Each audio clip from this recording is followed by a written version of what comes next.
Okay, so talking about browser games. So browser games are obviously games that can be played online. Browser games are often free to play and typically built on web technologies. Uh, Most of the early browser games were built in Flash, and Flash is kind of where I got my start as a developer. So I always like to talk about the history of Flash and how it's going to influence the way things work today. In the early 90s, before Flash, websites were pretty basic. They just had text and some images and links and rudimentary styles. And so Flash was this like plugin that was built so that you could have more sophisticated graphics and scripting and interactions and stuff like that. It was based on a language called ActionScript, which is actually pretty similar to other modern languages like JavaScript and Python and things that Godot are based on. So it looks a little bit like what we've written for code in this class. And so this led to lots and lots of very short games being created. The sort of characteristics of a browser game. Usually they're very short, kind of casual games. Sometimes they're kind of silly. We'll see some of the first early examples.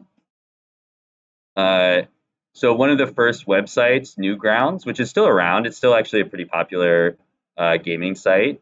If you go here, you can find lots of games, and most of them are created by indie developers. Most of them are made on software platforms like Godot, and have relatively short play times or different kinds of experiences. And the thing that that was exciting to me as a young developer about web-based games is that you could just make something pretty quickly and put it out on the internet and people could play it. You didn't have to go through like a whole long production process. So a lot of these games took on topics that were kind of silly or in some cases offensive, in some cases things that we wouldn't see from a typical game studio. One of the like really big first ones of these games, I don't know if this link will actually work. Let's see. Yeah, it doesn't work. There is a way that you can play Flash files again, but I can't remember what it is right now. So if I remember what it is, I'll put it in the voice chat. But anyway, this game was called Club a Seal, and that was basically the whole game is you just like hit seals with a club. And it was sort of like a joke of like trying to make a game that was combining this sort of like idea of like a really cute animal with sort of senseless violence. And so it's sort of a commentary on the ways that games typically use violence as kind of like a catch-all type of interaction. And it's just a very kind of stupid game. You just like click a bunch of times and that's pretty much it. But it had this sort of like sarcastic sense of humor, and it was really popular. And this creator, Tom Fulp, he made a lot of games like this. So Newgrounds was super popular because you could publish a game and a lot of people would play it. And if people liked it, they would start talking about it. And there was a very low sort of like barrier to entry. So a lot of different people could make games. Alien Hominid was another really popular game that was published here. Let's see if it'll let me play it. Okay, so this one is oh, it's kind of loud. I'm going to turn down the volume. This game was super popular because you could just load it up in the browser and it was like a real game that you could play. It's not super sophisticated, but it has pretty good game mechanics. And so you didn't have to have like a console. You didn't have to have like a really nice PC. You could do it like at work if your boss was like out at a meeting or something like that. And it has like cool graphics. It's like this kind of comic book style. And you could really easily make something like this in Godot. I forget what the buttons are. I'm gonna get.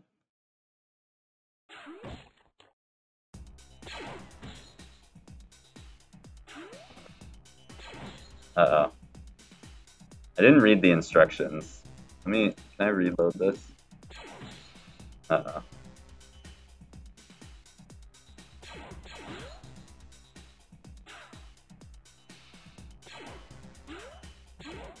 Okay, S is jump for some reason.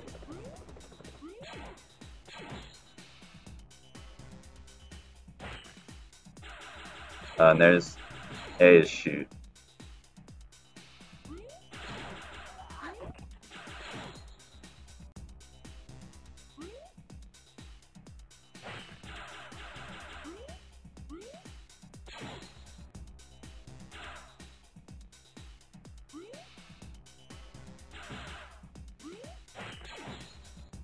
Anyway, it's kind of a fun game, and it was very popular. And it, again, as I mentioned, it's like you could just bring it up in the browser and just start playing. Another really popular game from this era is Super Meat Boy, which I think is like a franchise now. Like I think they have like a whole bunch of different versions of this. This one has like some pretty unique mechanics. Oh, I don't want to do that.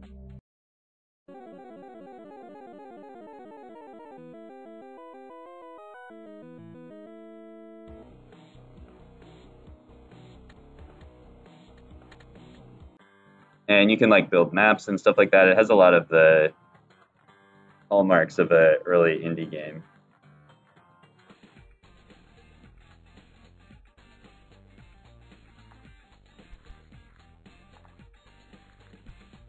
So it's kind of gross, like you're this like meat boy and you have to like jump off the walls and you kind of just like leave a trail of blood around. It's a little like, yucky kind of humor.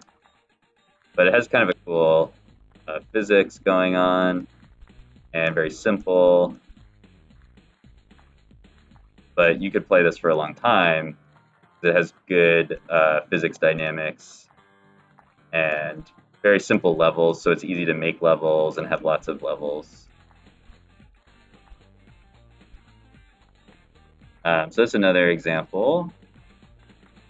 Keep going.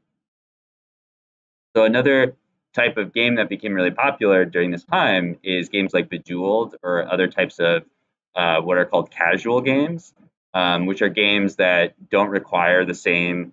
They're usually not arcade games, so they don't usually require like good hand-eye coordination or timing or things that we're used to with platformer or arcade style games. They're usually puzzle games. Sometimes they're like basically just like ripping off like gambling, like slot machine type games where it's just like shiny pictures and getting rewarded a lot and things like that. But these games are really popular. You could play them on your phone. You could play them in the browser. There's just like very easy to pull up a game like this without having to like own special hardware or be like a typical gamer. Um, so that one was made in Shockwave, which is like I think what turned into Flash, or maybe it's the other way around. Uh, and yeah, then that sort of became a popular genre for mobile games.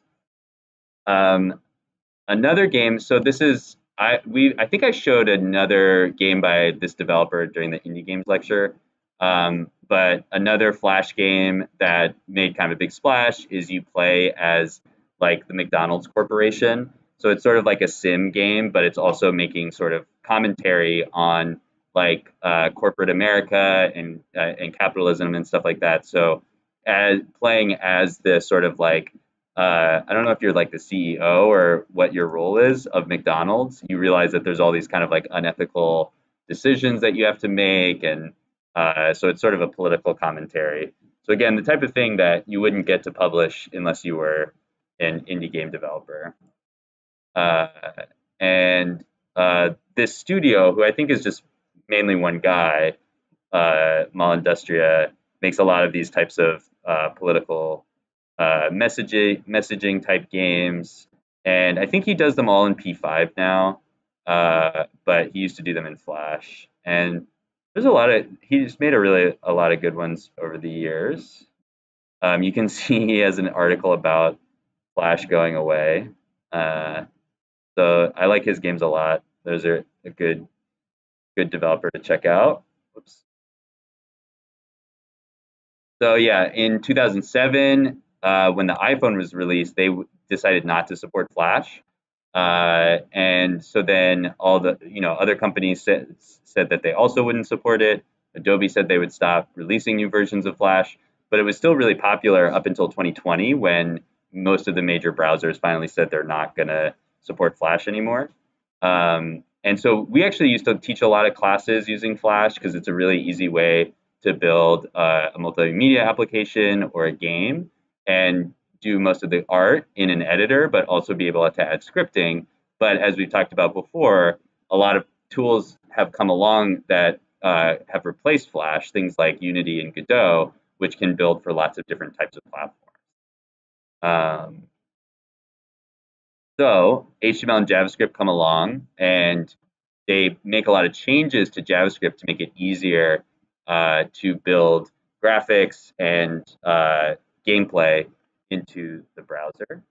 Oh, there's a comment people made by people who went on. I think it was actually. The art style is really similar.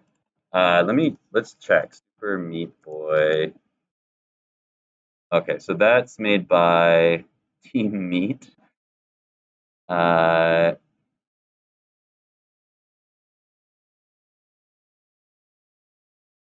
wonder.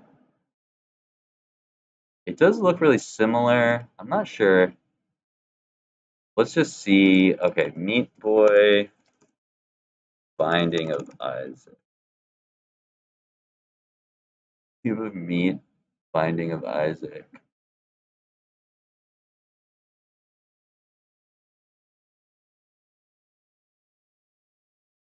Okay, so somebody else asked this question on Reddit. Binding of Isaac and Super Meat Boy connected. There's numerous references to Super Meat Boy and Binding of Isaac. The cube of meat and ball of bandages items turn into Meat Boy and Bandage Girl. Okay, so it sounds like there are references, but maybe not made by the same people. Super Meat Boy exists within the Isaac universe. Okay, so connections, no. Tons of references, yes. Okay, so not made by the same people, but a lot of references. Oh, okay, guy named Edmund McMullen. Okay, yeah. Oh, so same artist. Cool. Okay, good to know. Okay, so yeah, so after Flash, they added a lot of features to JavaScript, and the web things that we build from Godot are using JavaScript and WebAssembly, so that's why they can run in the browser. So some examples of new games that are just based on JavaScript.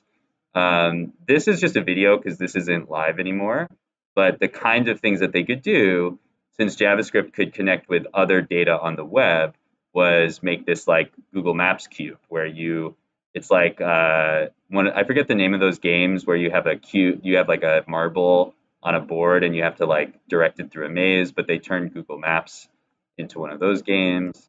That was pretty cool. Uh, Games like Candy Box, where this game is kind of interesting. It just like there's no graphics in this game. It just like tells you you're kind of like collecting these candies, and then at a certain point, I guess I can't zoom in. You can do different things based on the number of candies that you have, but then it starts really slow and there's not that much going on, but then it slowly adds like more and more stuff to it and it becomes this like very complex game. I don't know how long. Okay, so we can request a new feature to the developer. So now we have a box. So it just like slowly builds out this game that's actually pretty sophisticated. But the one mechanic is you just have to wait for this candy counter to go up. So this game kind of looks like an old, like an 80s like text adventure type game, but it's built with simple JavaScript and HTML code. Another example of this is a dark room. This one is a little bit more obviously uh, uh, sophisticated than the Candies game from the beginning. But it has a very similar mechanic where we have to keep this fire going, and then we slowly reveal like stuff that's happening in this game, and there's like a whole resource management system, and there's like a lot of narrative and stuff, and it's all just like text based. So this is also a really cool game. I think they have an iOS version of this now. Another game that I like, I don't know how popular this really was. I think there's a lot of other more popular things that were similar to this, but I just like this as of an example of a type of web game that there used to be a lot of, where you could actually just draw these levels, and this game still exists. Let me see. I'll try to pick a simple level. This one looks pretty funny, actually. So the way this game Your works, unconscious mind has a oh spin dear, filter, and it's designed to keep you away from everything. get this ad. So the way this game works is that you have this guy on a bike, and you can like kind of drive around and do jumps and stuff like that, but you can draw the levels. So the game always has the same game mechanics, but different players can draw the levels however they want to. And so it creates this like community around this game where you can create an account and draw your level and then publish it, and people can play it. So there used to be a lot of games like this. Agar.io is another game that kind of have a similar thing where it's like a networked game, uh, where you just control these like little dots. And so it has very, very simple graphics, but you're playing against like other real people on a network. I got eaten by this guy.